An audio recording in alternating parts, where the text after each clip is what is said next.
Ya, baca. Bismillahirrahmanirrahim.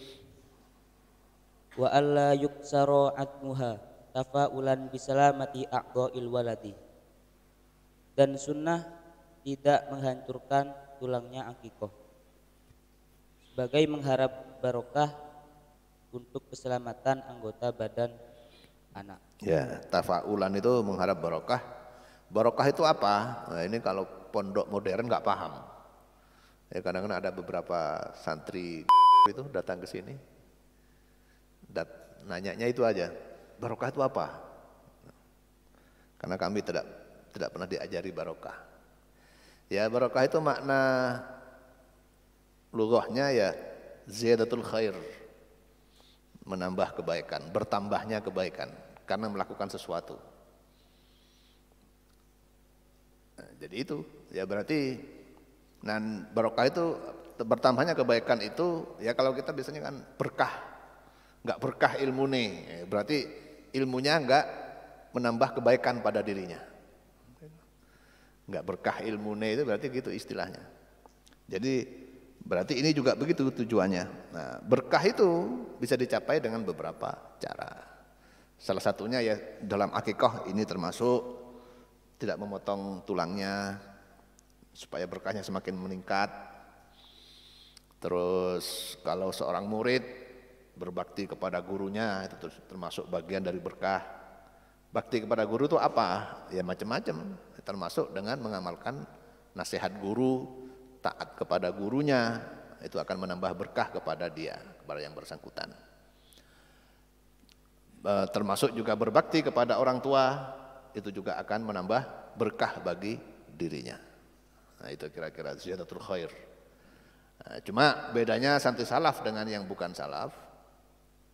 Berkah itu di pesantren salaf itu bisa dimaknai kadang-kadang pada sesuatu yang kadang-kadang tidak tampak kebaikannya.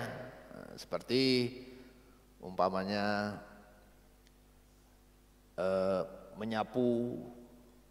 menyapu halaman, menyapu rumah kiainya, menyapu pondok. Itu mengharapkan berkah. Ini kan nggak nampak hasilnya. Apa coba hubungannya antara kebaikan dengan menyapu? Nah, tapi di pesantren salaf itu dipercaya itu juga akan menambah berkah kepada kita, karena kita jadi semacam ada koneksi antara pesantren dengan kita, antara murid dengan gurunya, menambah koneksi itu.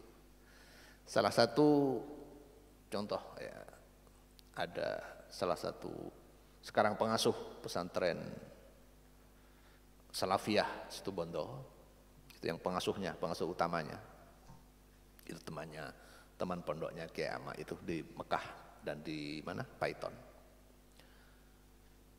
siapa namanya lupa saya.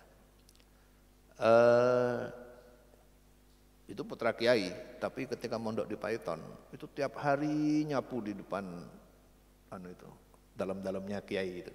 Padahal itu masih misanan dengan pengasuh yang sana. Masih misanan, sepupunya.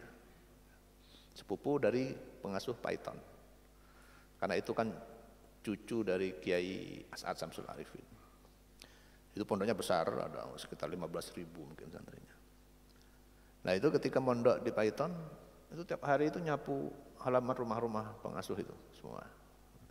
Nah, itu tujuannya apa? Yang mengharap berkah itu tadi itu. Ya itu kan kebaikan yang hasil kebaikan yang tidak tampak. Itu nanti kalau nyapu kemudian gimana?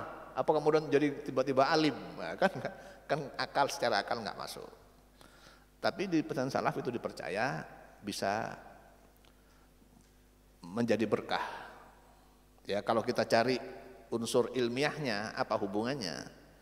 Ya mungkin karena kalau dia menyapu atau taat kepada gurunya itu kan hubungan batin itu kan kuat kepada gurunya. Kalau sudah kuat hubungan batin, maka dia untuk kemungkinan berpaling dari jalan yang lurus itu jadi kecil. Dia akan cenderung untuk selalu mengingat nasihat gurunya, contoh-contoh yang baik dari gurunya, sehingga dia akan menambah semakin baik perilakunya. Kira-kira hubungannya seperti itu.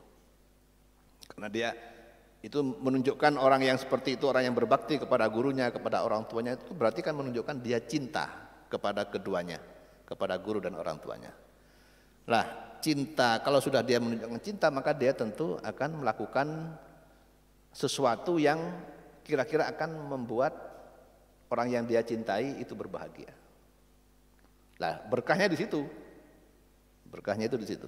Ketika dia ingin ingin berbakti kepada orang yang dia cintai, yaitu orang tua dan gurunya, maka pasti dia juga akan melakukan hal-hal yang baik, nggak akan melakukan hal yang buruk.